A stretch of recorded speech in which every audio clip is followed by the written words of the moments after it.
मेरे प्यारे विद्यार्थियों और विलायत हिंदी क्लासेस पे आपका हार्दिक अभिनंदन। आज की इस कड़ी में हम कबीर की साखियाँ और शब्द से संबंधित प्रश्न हल करेंगे।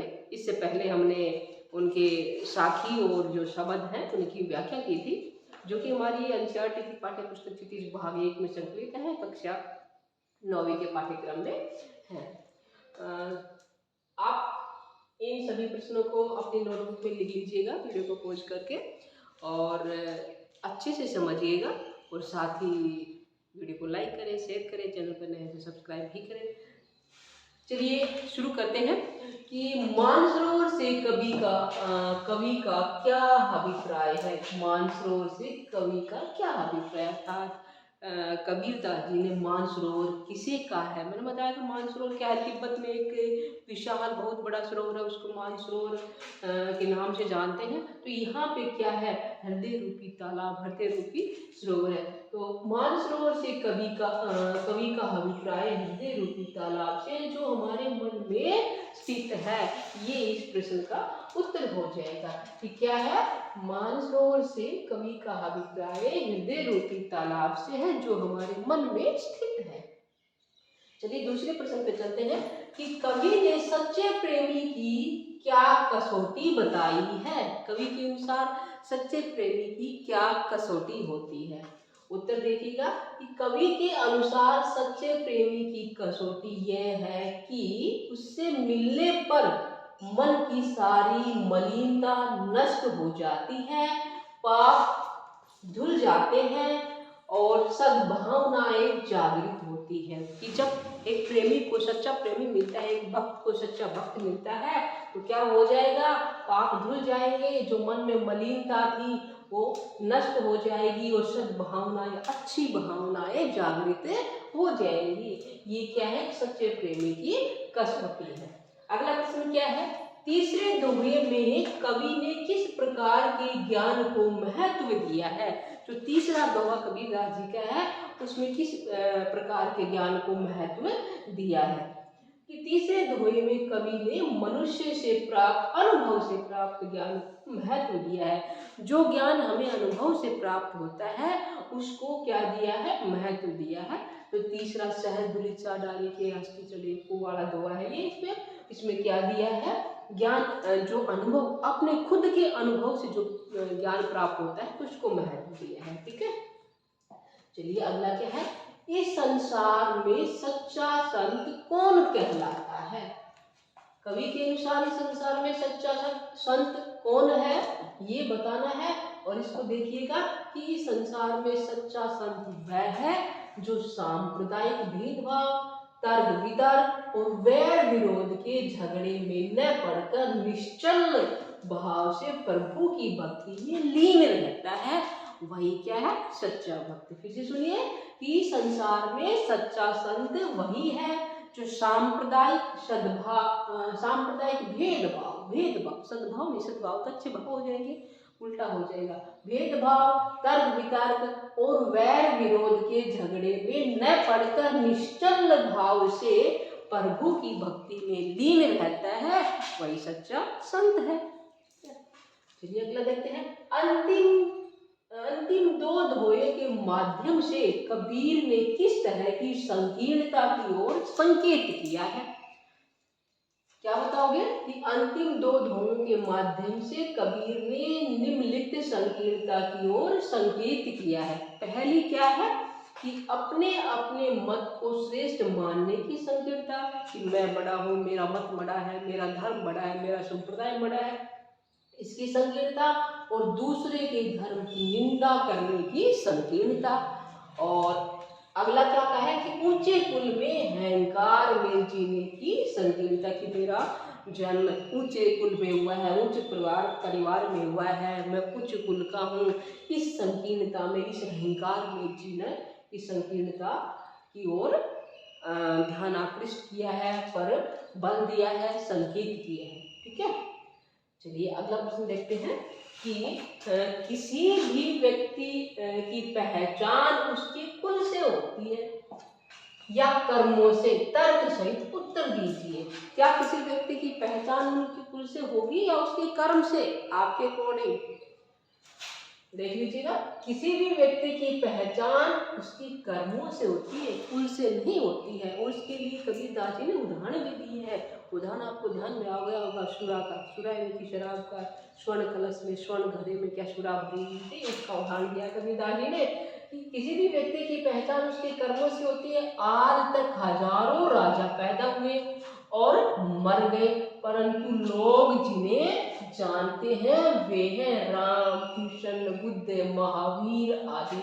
बहुत सारी सृष्टि में राजा हुए हैं, आए हैं, क्या उन सभी को लोग जानते? नहीं। जिन्होंने अच्छे कर्म किए हैं, जो अच्छे थे, जो प्रजा के हित में सोचते थे, उन्हीं को याद करते हैं। उनमें कौन है? राम है, कृष्ण है, बुद्ध है, महावीर है, और भी बहुत सारे जिनको याद करते हैं।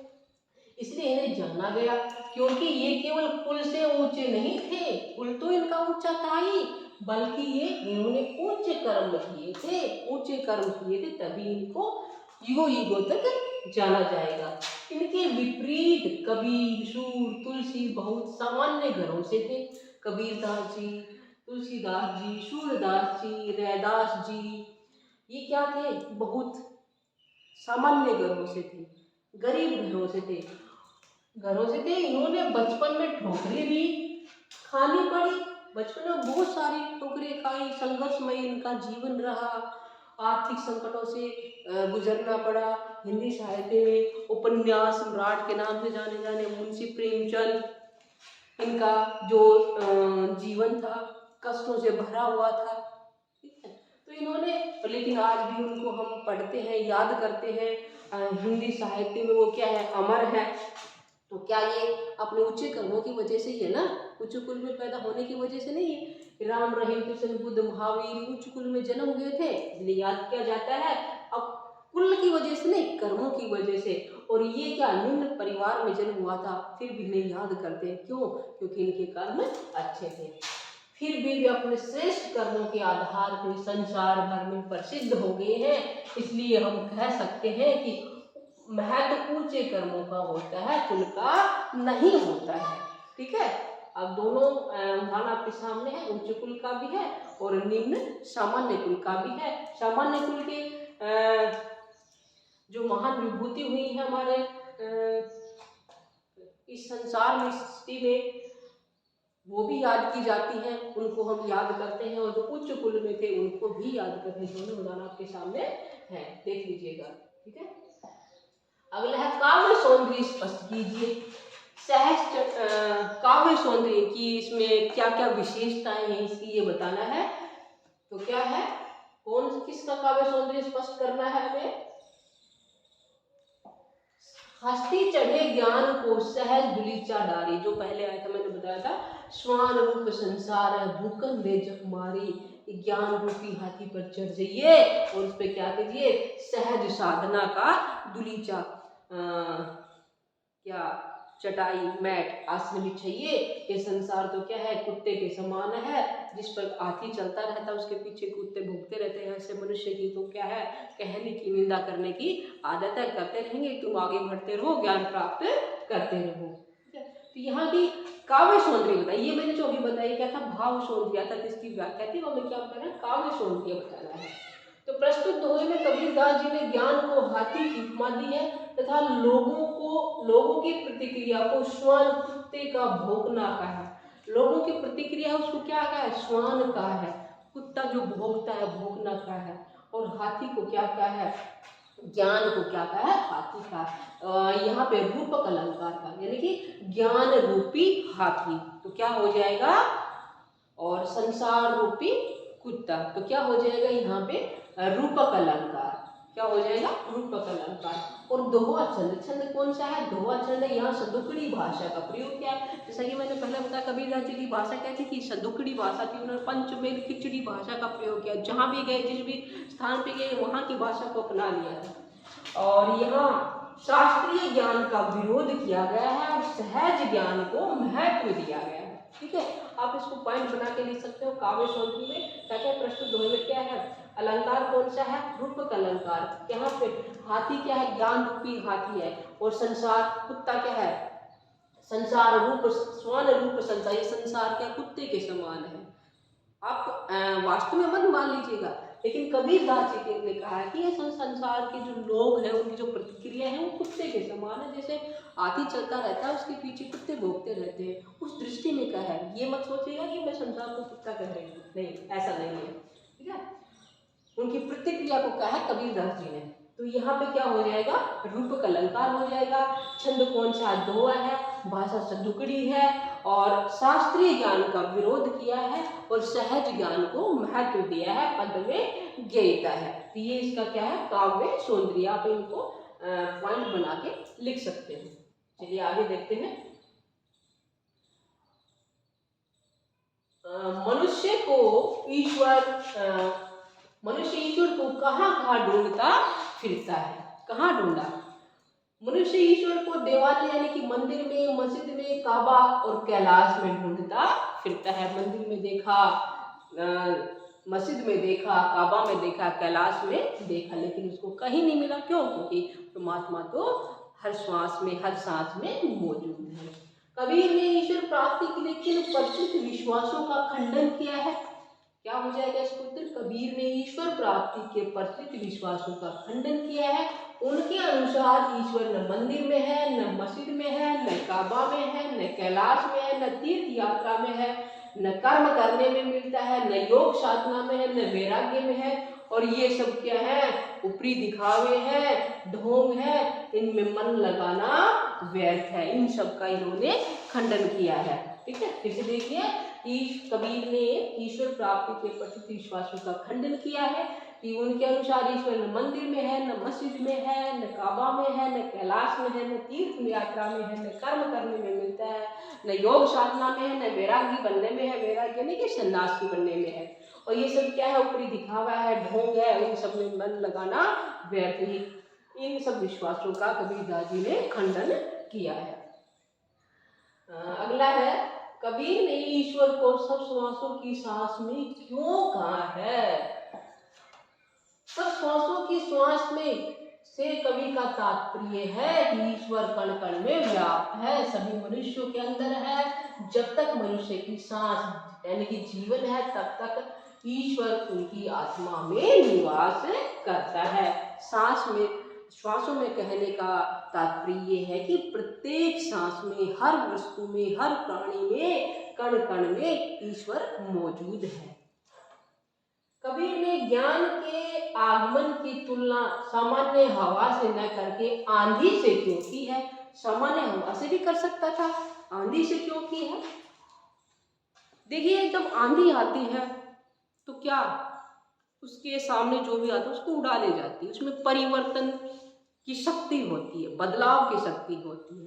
इसीलिए क्या है, ज्ञान में भी क्या है, परिवर्तन की ताकत होती है, बदलाव की ताकत होती है। इसलिए ज्ञान को आंधी से तुलना की, सामान्य हवा से नहीं। सामान्य हवा से बदलाव तो होता, परिवर्तन नहीं होता, जैसा चल रहा है वैसे चल रहा है। लेकिन आंधी आती है तो अपने पीछे सब कुछ उड़ा ले जाती है, परिवर्तन छूट जाती है। तो वही ज्ञान में होता है। ज्ञान से भी क्या होता है, परिवर्तन होता है, बदलाव होता है, नए दृष्टिकोण का आगमन होता है।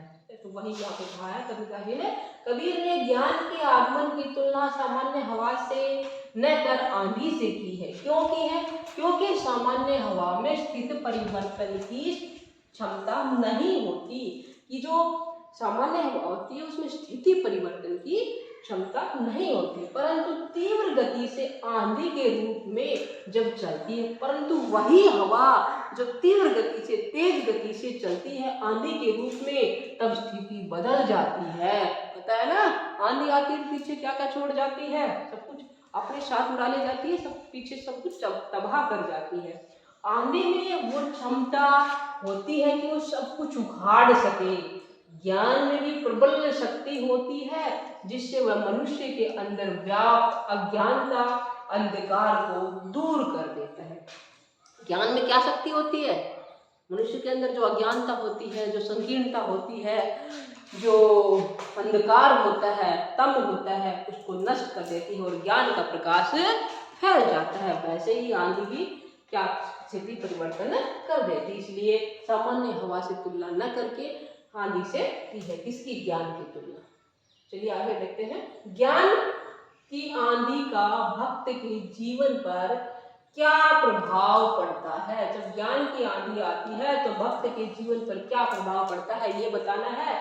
क्या बताओगे? ज्ञान की आंधी का मनुष्य के जीवन पर यह प्रभाव पड़ता है कि उसकी सारी शंकाएं और अज्ञानता का नाश हो जाता है। जब ज्ञान का प्रकाश होता है, ज्ञान मिल जाता है मनुष्य को, तो उसकी सारी शंकाएं दूर हो जाएंगी, अज्ञानता का नाश हो जाएगा, वह मोह माया की सांसारिक बंधनों से मुक्त हो जाता है, मन पवित्र तथा निश्चल होकर प्रभु भक्ति में तल्लीन हो जाता है। कब? जब ज्ञान का प्रकाश होता है, ज्ञान मिलता है मनुष्य को। ठीक है, फिर से सुनिए कि ज्ञान की आंधी का मनुष्य के जीवन पर यह प्रभाव पड़ता है कि उसकी सारी शंकाएं, अज्ञानता का नाश हो जाता है, वह मोह के सांसारिक बंधनों से मुक्त हो जाता है, मन पवित्र और निश्चल होकर प्रभु भक्ति में तल्लीन हो जाता है। अगला देखते हैं, भाव स्पष्ट करना है। भाव स्पष्ट की जाने की व्याख्या करनी है। हिति चिति की द्वैत मुनि गिरानी, मोह बलिंदा टूटा। जब ज्ञान की आंधी आती है उसकी बात है ये।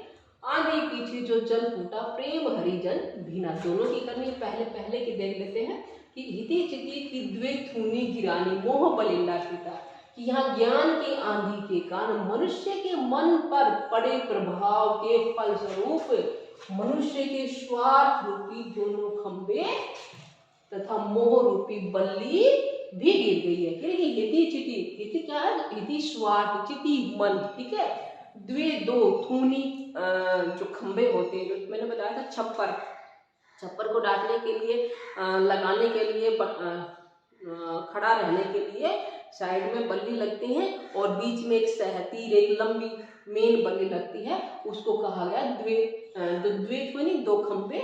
और मोह बलिंडा, बलिंडा क्या है? वो सहतीर है, जो मोटा बल्ला लगता है, बीच में लगता है उसको।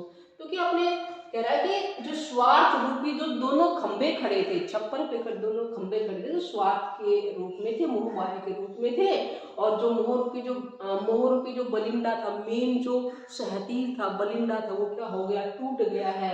जो बल्ली थी वो क्या हो गई? टूट के गिर गई है। इससे कामना रूपी छप्पर नीचे गिर गया और उसके मन की बुराइयां नष्ट हो गई है, उसका मन साफ हो गया। कब? जब ज्ञान की आंधी आई। तब ज्ञान की आंधी आने से जो स्वार्थ के जो खंबे थे वो क्या हो गए? टूट गए। मोह का जो बल्ला था, बलिंदा था, जो पिलर था मेन, वो क्या हो गया? टूट के गिर गया है। वो छप्पर गिर गया और उससे क्या हो गया? मन में जो बुराइयां थी, कलुषित भावनाएं थी, नष्ट हो गई है, मन साफ हो गया है, शुद्ध हो गया है, सद्भावनाएं आ गई है। देखिए ये क्या था? इसका भावार्थ। भावार्थ यानी कि क्या भाव है, क्या व्याख्या है, क्या कहा कवि ने ये बताया। दूसरे अगर ले, आंधी पीछे जो जल भूठा, प्रेम हरिजन भीना। आंधी आती है, उसके पीछे बारिश अवश्य आती है। तो कह रहा है कि आंधी के पीछे जो बारिश आई, जल भूठा, जल वर्षा, भूठा यहाँ पे वर्षा, यानी आंधी के आने के बाद जो जल आया, जल वर्षा, बारिश हुई, उस बारिश में क्या हो गया? प्रेम हरिजन भीना। हरि के प्रेम में, ईश्वर के प्रेम में मनुष्य भीग गया है, अर्थात प्रभु की प्राप्ति आ गई है। अब देखिए, ज्ञान रूपी आंधी के पश्चात भक्ति रूपी जल की वर्षा हुई, जिसके प्रेम में हरि के सब भक्त भीग गए, अर्थात ज्ञान की प्राप्ति के बाद मन शुद्ध हो जाता है। इसका सामान्य भाव क्या है कि आंधी के पश्चात सामान्य जो बारिश होती है, बारिश अवश्य भावी होती है, बारिश होती है, उसमें ईश्वर के जो भक्त है, प्रेमी जन है, वो क्या होंगे? भीग गए। अर्थात क्या? जो प्रतीकात्मक अर्थ वो क्या हो जाएगा? ज्ञान रूपी आंधी के पश्चात भक्ति का जो जल फूटा, भक्ति की जो बारिश हुई, भक्ति रूपी जो बारिश हुई, उसमें जो उसके प्रेम में हरि के जो जन थे, भक्त थे, वो भीग गए, अर्थात उनको ज्ञान की प्राप्ति हो गई है, ईश्वर की प्राप्ति हो गई है। ये इसका क्या था? भावार्थ था। ये कबीरदास जी के साखी और शब्द से संबंधित कुछ प्रश्न थे जिनको हमने हल किया है। उम्मीद करती हूँ आपको समझ में आ गए होंगे, और यदि वास्तव में समझ में आए हैं और मिला हिंदी क्लासेस आपको अच्छा लगता है, इसके साथ बने रहना चाहते हैं, तो इसी तरह अपना सहयोग दीजिएगा, लाइक करते रहेगा, शेयर करते रहेगा, और यदि चैनल पर नए हैं तो सब्सक्राइब अवश्य करें। अपने बाकी दोस्तों को सब्सक्राइब करने के लिए कहें। फिर मिलते हैं नए विषय के साथ। आपका दिन शुभ हो।